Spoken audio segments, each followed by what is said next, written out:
Class 10वीं के student आपका स्वागत है एक और नई वीडियो में। गाइस जो आपके पेपर होने वाले हैं, रुक जाना नहीं परीक्षा के गाइस आपके 4 जून से गाइस पेपर होने वाले। तो गाइस आपका पहला पेपर गाइस हिंदी का है, तो आपका यहाँ पर हिंदी का पेपर आ चुका है।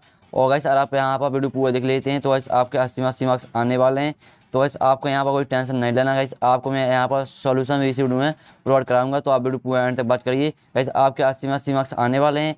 गाइस जो आपके यहाँ पर पेपर होने वाले हैं 4 जून से, तो गाइस आपको इसी चैनल पर आपके सभी सब्जेक्ट के रिव्यू आपको उपलब्ध कराए जाएंगे। तो आप चैनल को सही कर लीजिए, घंटी को ऑल प्रेस कर लीजिए। तो भाई चलिए हम यहाँ टाइम पास नहीं करते हैं गाइस, आपका पूरा पेपर देख लेते हैं। और इस अगर आप यहाँ पर पूरा पेपर देख लेते हैं तो इस आपके 80 मार्क्स आने वाले हैं। तो इस आपके यहाँ पर देखते हैं आपके समाज 3 घंटे का, साथ ही इस पूर्णांक आपका 80 का, और आपके दिए गए निर्देश सही प्रश्न हल करना अनिवार्य है। तो ये भी देख लीजिए अच्छी तरह से, आप यहाँ पर अच्छी तरह से पढ़ सकते हैं। फिर आपके आते हैं सही विकल्प देते हैं, आपको 6 नंबर के सही विकल्प हैं, यानी कि आपके जो ऑब्जेक्ट हैं वो आपके रहेंगे। तो यहाँ पर देते हैं सही विकल्प चुनकर लिखिए। पहला आपका आमा आता भक्ति काल की कृष्ण भक्ति धारा की प्रवर्तक हैं, तो आपकी आता श्री शंकराचार्य महाप्रभु वल्लभाचार्य। और यहाँ पर आपकी दूसरा आता है महाप्रभु वल्लभाचार्य, और तीसरा आता श्री रामानुजाचार्य, और आपको चौथा आता है तो चौथा भी दिख लीजिए। फिर आपका बामा आता है निबंध के प्रमुख तथ्य हैं 2, 3, 5, 6। तो गाइस मैं आपको इसका सोल्यूशन यहाँ पर थोड़ी देर में प्रोवाइड कराऊंगा, तो आप यहाँ वीडियो एंड तक वो बात करते रहिए। गाइस मैंने आपकी 2 सही विकल्प करा दिए हैं। चलिए हम यहाँ पर नेक्स्ट पेज को चलते हैं। तो ऐसा आपका नेक्स्ट पेज आता है, यहाँ से स्टार्ट होता है। तो देखते हैं हिंदी का पहला आंचलिक उपन्यास माना जाता है मेरा अंचल, देहाती दुनिया, गोदाम गबन। तो इसे भी देख लीजिएगा, ये आपका 1 नंबर का। जो आपके जो गाइस यहाँ पर सही विकल्प है वो 6 नंबर के हैं पूरी टोटल। तो आपको दामा तक आपके भेद हैं 4, 2, 3, 5। तो इसे भी देख लीजिए, आपके ऑप्शन दिए गए हैं चारों। फिर आपका ईमा आता रस के अंग होते हैं, तो रस के अंग 4 होते हैं, 5 होते हैं, 6 होते हैं, 8। तो गाइस मैं आपको आंसर यहाँ पर प्रोवाइड कराऊंगा, तो आप टेंशन मत लीजिए। और फामा आता यहाँ पर समाज के भेद हैं, तो इसी भी आप देख लीजिए अच्छी तरह से। फिर गाइस आपके आते हैं रेगिस्तान, तो यहाँ पर देते हैं रेगिस्तान में सही शब्द चुनकर लिखिए। तो आपकी 7 नंबर का है। तो पहला आता है छायावाद के प्रमुख आधार है नागार्जुन जयशंकर प्रसाद। तो इसे आपको अच्छी तरह देखना है। और गाइस मैंने आपको बता दिया गाइस, मैं आपको सॉल्यूशन यहाँ पर थोड़ी समय के बाद प्रोवाइड कराऊंगा।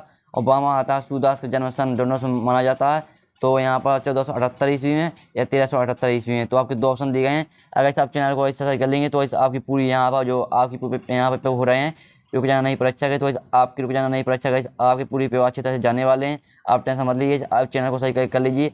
अगर आप चैनल को सही कर लेंगे तो आपको इसी चैनल पर आपके सभी सब्जेक्ट के आपको रुक जाना नहीं परीक्षा के पेपर आप उपलब्ध कराए जाएंगे। तो आप चैनल को सही कर लीजिए, घंटी को ऑल प्रेस कर लीजिए।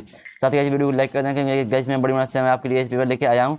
फिर आपके सामने आता सूरज कब निकलेगा, यह रचना किसकी है। तो यहाँ पर महादेव वर्मा की, स्वयं प्रकाश की। एक आपके 1 नंबर का। और दामा आता तो दामा देख लीजिए, जो आपका ईमा आता डॉट एक महाकाव्य पंचवटी साकेत। तो इसी भी आप देख लीजिए, आपका 7 नंबर के यहाँ पर मैंने रेगिस्तान करा दिए हैं। अब चलिए हम नेक्स्ट पेज को चलते हैं। अभी गाइस आपके 2 यहाँ पर रेगिस्तान हो रहे हैं। आप पहला यहाँ पर फामा आता अंधों में काना राजा, लोकती का अर्थ है। तो यहाँ पर देते हैं मूर्खों में अल्पज्ञानी और लकड़ी की लाठी। तो यहाँ पर आपको 2 यहाँ पर ऑप्शन दिए हैं, तो आपको दोनों में से एक सेलेक्ट करना। यामा आता हड्डी पसली एक करना, मुहावरे का अर्थ है अधिक मानना, हड्डी पसली दिखाना। तो इसे आप देख सकते हैं। फिर आपकी आती हैं 6 नंबर की सहयोड़ियाँ आती हैं, तो देख सकते हैं आपकी कॉलम अ में दी गई सहयोड़ी। तो यहाँ पर आपकी आमा आता आकाशदीप, आंधी और इंद्रजाल। तो ये आपकी पहली है। दूसरी आती है बाल गोविंद भगत रेखा चित्र, और सामा आता है जॉर्ज पंचम की नाक, और दाम आता मैं क्यों लिखता हूँ, और आपकी ईमा आता है कोटि कुलिस समवचन तुम्हारा पंक्ति में, और फामा आता क्रिया की विशेषता बताने वाले शब्द। तो इसे भी देख सकते हैं। फिर आपके यहाँ पर इस साइड भी देख लीजिए, तो इसमें आपकी सहयोगी करा दी है। फिर आपके आते हैं एक शब्द वाक्य में उत्तर। तो आपके एक शब्द वाक्य में उत्तर आता है नई कविता का प्रारंभ किस सन में माना जाता है। तो इसे देख सकते हैं। ओबामा आता हिंदी के प्रथम उपन्यास किससे माना गया है। और आपका सामा आता पाठ छाया मत छूना के कवि का नाम लिखिए। और आपका दामा आता बाल गोविंद भगत की पुत्र वधु उन्हें अकेले क्यों नहीं छोड़ना चाहती थी। और आपकी ईमा आता मातिक छंद की परिभाषा लिखिए, और फामा देख लीजिए। और आपका यामा आता तो यामा भी देख लीजिए।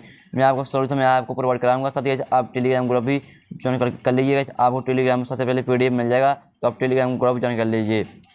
और आपको 27 देते हैं प्रयोगवाद की जनक सचिंदानंद हीरानंद, और यहाँ पर देते हैं आज्ञा माने जाते हैं। और बामा आता नाटक विधा में अभिनय तत्व को सम्मिलित किया गया है। और सामा आता हिरोशिमा की घटना विज्ञान का यहाँ पर भयानकतम दुरुपयोग नहीं है। और दामा आता भोलानाथ का असली नाम तारानाथ था।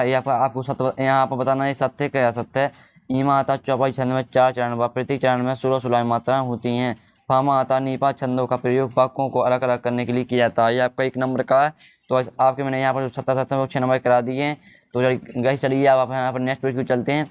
तो वैसे आपका नेक्स्ट पेज गाइस मैंने आपकी पूरी ऑब्जेक्ट करा दी है। अब वैसे आपके आते हैं क्वेश्चन 2 नंबर के। तो पहले आते हैं भक्ति की कोई दो विशेषता लिखिए, इसे देखते अथवा आता है प्रयोगवाद की कोई विशेषता लिखिए। फिर आपका 7वां क्वेश्चन आता है कवि सूर्यकांत त्रिपाठी निराला अथवा कवि ऋतुराज का शिल्प सौंदर्य लिखिए। और 8वां आता है लक्ष्मण ने वीर योद्धा की क्या क्या विशेषताएं बताई हैं, कोई दो विशेषताएं लिखिए। कोई 2 नंबर का अथवा आता कवि आत्मकथा लिखने से क्यों बचना चाहता है। अगर आप जो गाइस मैं पेपर दिखा रहा हूँ पूरा आपका रियल है, और वैसे आप इसका पीडीएफ डाउनलोड करना चाहते हैं तो दोस्तों आपको इसका पीडीएफ टेलीग्राम में दोस्तों मिल जाएगा। तो आप टेलीग्राम ग्रुप ज्वाइन कर लीजिए। 9वां आता है बीरस की परिभाषा उदाहरण से लिखिए। और 10वां देख लीजिए, आपका 10वां क्वेश्चन है आपका 2 नंबर का। साथ ही जो आपका गाइस ऊपर का क्वेश्चन, साथ ही जो आपको नीचे का अथवा क्वेश्चन है, दोनों का गाइस आपको सोल्यूशन प्रोवाइड कराऊंगा। आपका 11वां क्वेश्चन आता है कहानी की परिभाषा लिखकर एवं प्रेमचंद की कोई 2 कहानियों के नाम लिखिए। और अथवा आता है तो अथवा देख लेते हैं। फिर आपका 12वां क्वेश्चन आता है लेखक स्वयं प्रकाश अथवा आता है लेखिका मन्नू भंडारी की 2 भाषागत विशेषताएं आपको लिखना है, ये आपको 2 नंबर का है। और 13वां क्वेश्चन आपका आता है तो 13वां क्वेश्चन भी आपको 2 नंबर का अथवा देख लेते हैं। फिर 14वां क्वेश्चन आता है तो निपात छंद की परिभाषा उदाहरण सहित लिखिए, आपको 2 नंबर का अथवा आता है समाज के प्रकारों के नाम लिखिए। फिर आपको मैंने 14वां क्वेश्चन करा दिया। आपका 15वां क्वेश्चन आता है तो देते हैं लेखक ने अपने आप को हिरोशिमा के विस्फोट का भोक्ता कब और किस तरह महसूस किया। अथवा आता है चार्ल्स पंचम की लाट की नाक को पुनः लगाने के लिए मूर्तिकार ने किया गया यहाँ पर यत्न किए। तो इसे भी आप देखते 15वां क्वेश्चन आपका ये 2 नंबर का है। फिर आपके आते हैं यहाँ पर 16वां क्वेश्चन। तो इसमें मैं आपको पूरा पेपर कराने वाला हूँ कंप्लीट हिंदी का। और अगर आप इस पेपर को पूरा कंप्लीट यहाँ पर याद कर लेते हैं तो आपके 80 मार्क्स आने वाले हैं यहाँ पर रुक जाना नहीं परीक्षा में। फिर आप देखते हैं महाकाव्य एवं खंडकाव्य में कोई 3 अंतर लिखिए। अथवा आता है स्थायी भाव या संचयी भाव में कोई 3 अंतर लिखिए। फिर आपका तो मुहावरे एवं लोकोक्ति में कोई 3 अंतर लिखिए। और अथवा आता है विज्ञापन लेखन एवं सूचना लेखन में कोई 3 अंतर इस पर कीजिएगा। आपके यहाँ से 3-3 नंबर के क्वेश्चन स्टार्ट हो रहे हैं। 18वां आता है आपका 18वां आपराधिक गद्यांश है, तो आपको इसे ध्यान से पढ़ना है। फिर कैसे आप इस क्वेश्चन दिए गए हैं तो देते हैं आप उपरोक्त गद्यांश का सटीक शीर्षक चुनिए। तो ऐसा आज आप इसे ध्यान से पढ़ेंगे तो आपको इसका शीर्षक मिल जाएगा। साथ ही इसका आपका दूसरा क्वेश्चन आता है, तीसरा क्वेश्चन आता है, तो इसके आपको आंसर इसी मिलने वाले हैं। तो आप जो आपका आपराधिक गद्यांश है आपको सिर्फ इसे ध्यान से पढ़ना है। और आप इसे ध्यान से पढ़ लेंगे तो ऐसे आपके ये 3 नंबर पर यहाँ पर तैयार रहते ही हैं। 18वां आपका अथवा आता है जननी तेरे सभी जात हम, इस तरह से कैसे आपको दिया गया है यहाँ पर। तो वैसे आप आराम से यहाँ पर ऊपर का बनता है तो ऊपर कर लेना, आपसे अथवा का बनता है तो अथवा भी आपका कर सकते हैं। फिर आपको 19वां क्वेश्चन आता है लेखक मन्नू भंडारी के साहित्यिक व्यक्तित्व पर एक अनुच्छेद लिखिए। तो इसे भी देख लीजिए अथवा देख लीजिए 2 मित्रों के बीच मेरी प्रिय कहानी विषय पर संवाद लिखिए, आपका 3 नंबर का है। फिर आपका 20वां क्वेश्चन आता है तो 20वां क्वेश्चन अब यहाँ पर देते हैं अच्छी तरह देख लीजिए। 20वां आता है निम्नलिखित पद्यांश है यहाँ पर का संदर्भ प्रसंग सहित आपको भावार्थ लिखना है। आपको संदर्भ लिखना है, प्रसंग लिखना है, साथ ही आपको उसकी व्याख्या भी लिखना है यानी भावार्थ लिखना है। तो गाइस चलिए आप यहाँ पर आप अथवा आता है तो अथवा देख लीजिए, आपसे ऊपर का बनता है तो ऊपर कर लेना, और आपसे अथवा का बनता है तो अथवा कर सकते हैं। जो आपसे बनता है वो आप कर लेना।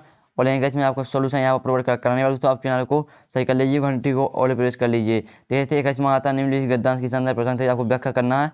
तो गाइस आपके 2 दिए अथवा का दिया गया, अगर आपसे अथवा का बनता है तो आप अथवा कर लेना, और आपसे ऊपर का बनता है तो ऊपर कर सकते हैं। आपका 4 नंबर का क्वेश्चन है, काफ़ी मोस्ट इंपोर्टेंट भी है, कई 4 नंबर का। 22वां आता मान लीजिए आपकी कक्षा 10वीं की अंक सूची की मूल प्रति गुप्त हो गई है। सचिव माध्यमिक शिक्षा मंडल मध्य प्रदेश भोपाल को आवेदन पत्र लिखा, अंक सूची की द्वितीय प्रति प्राप्त करने के लिए आवेदन पत्र लिखिए। अथवा आता अपनी शैक्षिक प्रगति से अवगत कराने हेतु पिताजी को पत्र लिखिए। तो गाइस आपका ये 4 नंबर क्वेश्चन है 22वां। तो गाइस चलिए अब हमें लास्ट क्वेश्चन चलते हैं। आपका लास्ट क्वेश्चन आता है देखते हैं निम्नलिखित विषय में से किसी एक विषय पर रूपरेखा साहित्य निबंध लिखिए। तो गाइस आपको पहले तो गाइस आपको यहाँ पर हेडिंग डालनी है रूपरेखा, और गाइस पूरी आपको हेडिंग लिख देनी है। फिर गाइस आपको यहाँ पर निबंध लिखना स्टार्ट करना है। पहले हेडिंग डालनी है, उसको पूरा विवरण लिखना, दूसरी हेडिंग डालनी है, उसका पूरा विवरण आपको लिखना है। इस तरह से गाइस आपको पूरा निबंध लिखना है। तो यहाँ पर देते हैं आपके आ बा सा दा ई, इस तरह से आपको दिए हैं। ऑप्शन पहला आता है मेरा देश भारत, इस तरह से आपके जल ही जीवन है। जिस विषय पे आपसे बनता है निबंध तो उस पर आप लिख सकते हैं। तो मैंने आपका पूरा हिंदी का इस पर रीपर करा दिया। और गाइस साथ ही मैं आपको सोल्यूशन यहाँ पर नेक्स्ट वीडियो प्रोवाइड कराऊंगा, तो जल्दी से आप चैनल को सही कर लीजिए। और गाइस मैं आप इसका यहाँ पर पीडीएफ डाउनलोड करना चाहते हैं तो आपको पीडीएफ यहाँ टेलीग्राम में मिल जाए, तो आप वहाँ से डाउनलोड कर सकते हैं। तो आप टेलीग्राम में दोस्तों यहाँ पर ज्वाइन कर लीजिए। टेलीग्राम में दोस्तों लिंक यहाँ पर दी रखिए, तो आप वहाँ से ज्वाइन कर सकते हैं। तो वैसे मैं आपको यहाँ पर सोल्यूशन नेक्स्ट वीडियो दूंगा। तो जब हम नेक्स्ट यहाँ पर सोल्यूशन की वीडियो मिलते हैं, जब तक के लिए जय हिंद जय भारत।